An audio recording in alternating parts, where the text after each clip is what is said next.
தமிழ்நாடு அரசு மற்றும் மக்கள் சிந்தனை பேரவை இணைந்து நடத்தும் 21ஆம் ஆண்டு ஈரோடு புத்தக திருவிழா ஈரோடு சிக்கையா அரசு கலை மற்றும் அறிவியல் கல்லூரி மைதானத்தில் துவங்கியது.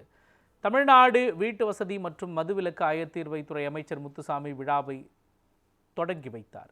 12 நாட்கள் நடைபெறும் இத்திருவிழாவில் 230 அரங்குகள் அமைக்கப்பட்டிருக்கின்றன. தமிழ் இலக்கியம், கணிதம், வேளாண்மை, விளையாட்டு உள்ளிட்ட நூற்றுக்கணக்கான தலைப்புகளில் ஆயிரக்கணக்கான புத்தகங்கள் இருக்கின்றன.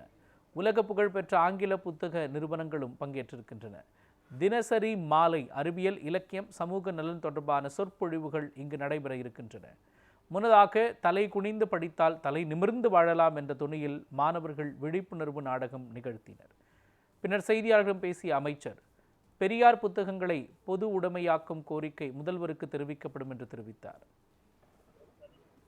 தமிழ்நாடு முதலமைச்சர் அவர்கள் இப்படிப்பட்ட மிக முக்கியமான நிகழ்வுகளில் மிகுந்த அக்கறை எடுத்துக்கொண்டு ஒவ்வொன்றையும் செய்கிறார் என்பது எல்லோருக்கும் தெரியும். அவர்